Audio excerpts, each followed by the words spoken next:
السلام علیکم، میں محمد الکرنین اور اپنے یوٹیوب چینل نو سائیڈ کے ساتھ پولیٹیکل انالیسس کی ہماری سیریز جو ہے وہ جاری ہے۔ اب پارٹی نے ٹکٹ دینے کا جو ہے وہ سلسلہ شروع کر دیا ہے۔ پاکستان مسلم لیگ نون نے رات اپنے ٹکٹس کا اعلان کیا ہے پورے پنجاب کے اندر۔ تو کچھ میرے پاس جو رپورٹس ہیں یہ میں آپ کو مختلف ڈویژن وائز اور جو اہم جگہ ہیں 90% سیٹس جو ہے وہ مسلم لیگ نون نے انہی لوگوں کو دی ہیں جو ایکسپیکٹڈ تھا، جو میں اپنے ولاگ کے اندر بتاتا بھی رہا ہوں کہاں سیٹ، کس سیٹ کے اوپر کون کینڈیڈیٹ ہے۔ کچھ سیٹوں کے اوپر ذرا انٹرسٹنگ صورتحال ہے، بندے تبدیل ہوئے ہیں، وہ میں آپ کے ساتھ ضرور شیئر کروں گا۔ اور پھر اس کے بعد جب ہم پی ٹی آئی کی بھی ٹکٹس آ جائے گی، پارٹی کی بھی، پھر ہم NA1 سے لے کر NA266 تک ایک بہتر انداز میں ایک انالیسس کر سکیں گے۔ آج اس ولاگ کے اندر میں آپ کو بتاتا ہوں ڈیرہ غازی خان اور توسا شریف جو ہے یہاں پر مسلم لیگ نون نے کس کو ٹکٹ جاری کیا ہے۔ جو توسا شریف ہے یہ اس دفعہ پہلی دفعہ یہ ضلع بنا ہے، تو اس کی علیحدہ ایک سیٹ ہے، پہلے یہ ڈی خان میں ہوتا تھا۔ یہاں پر MNA کا ایز ایکسپیکٹڈ سردار امجد فاروق کھوسا، یہاں سے پہلے بھی وہ MNA منتخب ہوئے تھے۔ 2018 کے الیکشن کے اندر وہ ڈیرہ غازی خان والی سیٹ کے اوپر آ گئے تھے، وہاں سے منتخب ہوئے تھے آزاد حیثیت میں۔ اب وہ دوبارہ سے توسا والی سیٹ کے اوپر چلے گئے ہیں، تو اس لیے وہاں پر سردار امجد فاروق کھوسا NA183 183 توسا شریف کی جو ایک سیٹ ہے اس کے اوپر ہو گئے۔ اس کی جو ویگز ہے سردار میر بادشاہ خان کیسرانی، یہ پہلے اس زد میں تھے کہ الیکشن نہیں لڑ سکتے تھے، سپریم کورٹ کے فیصلے کے بعد یہ بھی اب الیکشن لڑ سکتے ہیں۔ یہ کیسرانی قبیلے کے چیف ہے، یہ 2 دفعہ پہلے بھی یہاں پر منتخب ہوتے رہے ہیں، یہ ان کا اپنا تمن ہے۔ تو یہاں پر مسلم لیگ نون نے دوبارہ سے سردار میر بادشاہ خان کیسرانی کو یہاں پر ٹکٹ دیا ہے PP 284 کے اوپر۔ PP 285 کے اوپر انہوں نے خواجہ محمد نظام المحمود صاحب کو ٹکٹ دیا ہے۔ یہ 2013 کے الیکشن میں یہاں پر پیپلز پارٹی کے ٹکٹ کے اوپر الیکشن لڑے تھے اور وہ یہاں پر MPA بنے تھے۔ آج کل یہ نون لیگ میں شامل ہیں اور امجد فاروق کھوسا کے ساتھ انہوں نے اپنا الحاق کیا ہوا ہے۔ تو یہ شہر کی سیٹ ہے، توسا شریف جو شہر کی سیٹ ہے، یہاں پر پاکستان مسلم لیگ نون نے ٹکٹ جو ہے خواجہ محمد نظام المحمود کو جاری کیا ہے۔ تو یہ اس طرح سے NA183 PP 284 اور PP 285 یہ پورا کا پورا جو پینل ہے یہ اسی طرح کا ایکسپیکٹڈ تھا جس طرح پہلے ہم بتا رہے تھے، یہ ہو گیا ہے۔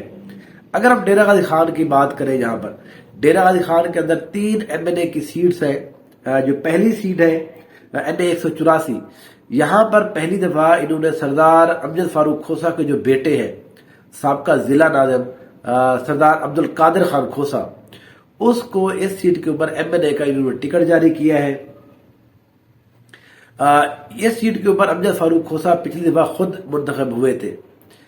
کچھ سیٹیں جو ہے، کچھ یونین کونسل جو ہے وہ دوبارہ سے اس سیٹ میں چلی گئی ہے، تو امجد فاروق کھوسا وہاں پر چلے گئے۔ توسا شریف والی سیٹ کے اوپر عبدالقادر کھوسا پہلی دفعہ یہاں پر MNA کا الیکشن لڑیں گے۔ ضمنی الیکشن یہاں پر ہوا تھا 2022 کے اندر محسن عطا کھوسے کی یہاں پر ڈسکوالیفیکیشن کے بعد، تو یہاں پر ان کو شکست ہوئی تھی۔ پہلی دفعہ انہوں نے پارلیمانی سیاست کے لیے وہ آئے تھے، تو وہ پہلی دفعہ ہار گئے تھے 27,000 ووٹوں سے۔ اس دفعہ اس کو MNA کا ٹکٹ جاری کیا ہے۔ اچھا، اس کی ویگز جو ہے دونوں ابھی تک انہوں نے جاری نہیں کی۔ ایکسپیکٹڈ یہ ہے کہ عبدالقادر کھوسا جو شادر روڈ والی سیٹ ہے وہاں پر خود وہ ہوں گے۔ اس سیٹ کے اوپر تھوڑا سا مسئلہ یہ ہے، صلاح الدین کھوسا ان کے ایک بڑے قریبی ہے، کزن ہے، وہ بھی ایکسپیکٹڈ ہے، اور سابقہ MPA محسن عطا کھوسا بھی یہاں پر ایکسپیکٹڈ ہے۔ تو یہاں پر انہوں نے، کیونکہ ابھی خاندان کے اندر ہی فیصلہ نہیں ہوا، تو مسلم انہوں نے بھی یہاں پر کوئی فیصلہ نہیں کیا۔ عبدالقادر کھوسا جو ہے یہاں پر میری اپنی انالیسس یہ ہے، اسیس میں یہ کر رہا ہوں، وہ ایک کمزور کینڈیڈیٹ ہے۔ عبدال کھوسا ایک یہ ضلع ناظم تو آپ بڑھ سکتے ہیں، ظاہر ہے آپ کو 20 سے 25 50 صرف بندے کو ملنا ہے، اور وہ آپ کو چیئرمین ہوتے ہیں، وہ آپ کو ووٹ دے دیتے ہیں آپ کے والد کی وجہ سے یا کسی بھی تعلق کی وجہ سے۔ یہاں پر MNA کا بہت بڑا حلقہ ہوتا ہے، اور اس ٹائم جب امجد فاروق کھوسا خود ایک اور سیٹ کے اوپر MNA کا الیکشن لڑ رہے ہیں، تو 2 سیٹوں کے اوپر امجد فاروق کھوسا، ان کی عمر زیادہ ہوگی، یہ چلنے پلنے میں تھوڑا مسئلہ ہے ان کو، اور وہ بیٹے کی یہاں پر کس طرح سے کمپین کریں گے۔ اس لیے میرا اپنا یہ خیال ہے عبد القادر کھوسا کو یہاں پر سیٹ دے کر مسلم لیگ نون نے تھوڑا سا اپنا نقصان کیا ہے، وہ گھاٹے میں گئے ہیں۔ اگر ہم بات کریں یہاں پر جو دوسرا ایم این اے کا حلقہ ہے این اے 185 جو شہر کا حلقہ ہے، ڈیرہ غازی خان شہر اور کوٹ چھٹا، اس سیٹ کے اوپر کیونکہ تنازع ہے اس لیے انہوں نے اس سیٹ کے اوپر اناؤنس نہیں کیا۔ اس سیٹ کے اوپر تنازع یہ ہے، محمود قادر خان لغاری جو اویس لغاری صاحب کے بڑے قریب ہیں، انہوں نے کہا کہ مجھے ٹکٹ جاری کیا جائے، لیکن یہاں پر جو حافظ عبد الکریم صاحب ہیں، سینیٹر ہیں، اہل حدیث کے بڑے بھی ہیں، یہاں پر ان کا ہمیشہ اتحاد ہوتا ہے، آج کل نون لیگ کے وہ سینیٹر بھی ہے حافظ عبد الکریم صاحب، وہ خود ایم این اے ایک دفعہ بن چکے ہیں یہاں پر، وہ یہ چاہ رہے ہیں کہ ان کے بیٹے کو یہاں پر ایم این اے کا ٹکٹ جاری کیا جائے۔ وہ اور اویس لغاری ان کے درمیان ذرا تنازع چل رہا ہے، تو اس کا مطلب یہ ہے کہ یہاں پر اویس لغاری صاحب کی بات نہیں مانی گئی۔ اگر اویس لغاری کی بات مانی جاتی تو یہاں پر ٹکٹ ان کو جاری کر دیا جاتا محمود قادر کو، تو یہاں پر ٹکٹ جب انہوں نے جاری نہیں کیا تو اس کا مطلب یہ ہے کہ اویس لغاری کی سیاست کو تھوڑا سا یہاں پر دھچکا لگا ہے اور حافظ عبد الکریم صاحب دوبارہ سے ڈیرہ غازی خان کی سیاست کے اندر اینڈ ہو گئے۔ شہر کی ایم پی اے کی سیٹ عبدالعلیم شاہ صاحب کو دی گئی ہے۔ عبدالعلیم شاہ صاحب جو ہے یہ کافی کمزور کینڈیڈیٹ ہے، اس ٹائم کے اوپر عبدالعلیم شاہ کو ٹکٹ جاری کرنا میں یہ سمجھتا ہوں کہ مسلم لیگ نون نے اپنے ساتھ زیادتی کی ہے۔ ان کا یہاں پر کوئی اب اثر و رسوخ نہیں رہا، ان کی پالیٹکس سے لوگ بہت اختلاف کرتے ہیں، وہ سرداروں سے زیادہ سرداری والی پالیٹکس آج کل کرنے لگ گئے ہیں، تو اس سیٹ کے اوپر وہ دوبارہ سے ہم ایک انالیسس کریں گے۔ یہ 12 سیٹ میں سمجھتے ہوئے کمزور ہے۔ اس کے بعد انہوں نے سردار اویس احمد خان لغاری خود جو چوٹی والی سیٹ ہے ایم این اے کی این اے 186، اس کے اوپر وہ ایم این اے کے بھی کینڈیڈیٹ ہیں اور چوٹی والی سیٹ کے اوپر وہ ایم پی اے کے بھی کینڈیڈیٹ یہاں پر ہیں۔ اس کے بعد محمد احمد خان لغاری پچھلی دفعہ بھی یہ سخی سرور والی سیٹ کے اوپر ایم پی اے کے کینڈیڈیٹ تھے، احمد علی درشک سے یہ ہار گئے تھے۔ اس دفعہ بھی وہ محمد احمد خان جو لغاری ہے ان کو اس دفعہ ٹکٹ جاری کیا ہے 291 کا۔ تو اس طرح سے مسلم لیگ نون نے جو ڈیرہ غازی خان کے اندر ٹکٹ جاری کیے ہیں اس میں 3 کی بجائے 2 ٹکٹ جاری کیے انہوں نے، ایک ٹکٹ کے اوپر تنازع ہے۔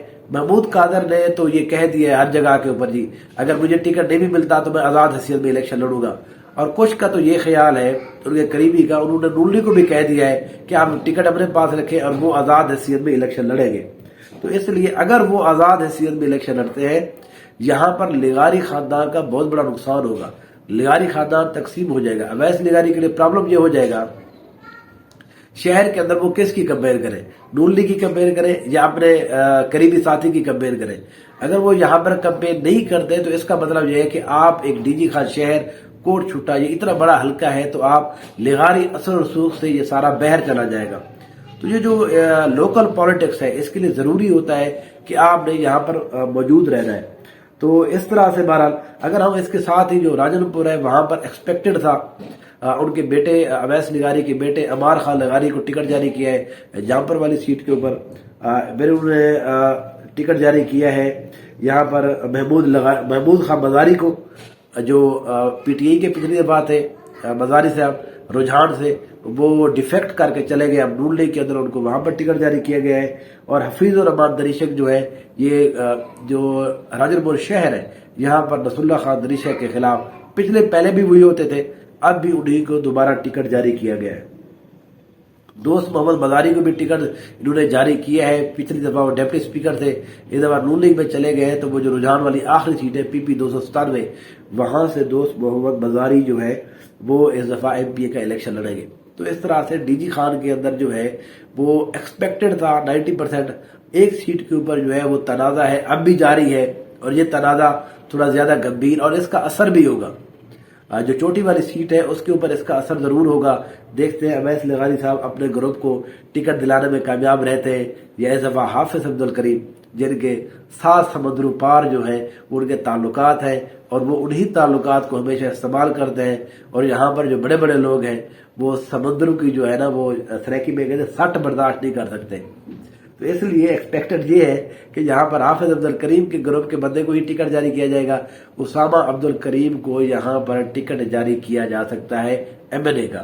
تو بہرحال آنے والے دنوں میں جب یہاں پر دوبارہ سے ٹکٹ وہ اناؤنس کریں گے تو انالیسس کو ہم اب ذرا تیزی سے بڑھائیں گے ہر سیٹ کے اوپر، کیونکہ ٹائم کم رہ گیا، ہم نے چیزیں بہت ساری کور کر رہی ہیں، تو انشاءاللہ آپ سے بات چیت ہوتی رہے گی۔ Thank you so much, comment کیجئے، ضرور بتائیے، اپنے رائے کا اظہار کیجئے کہ کس سیٹ کے اوپر کون سا کینڈیڈیٹ زیادہ مضبوط آپ کو لگ رہا ہے۔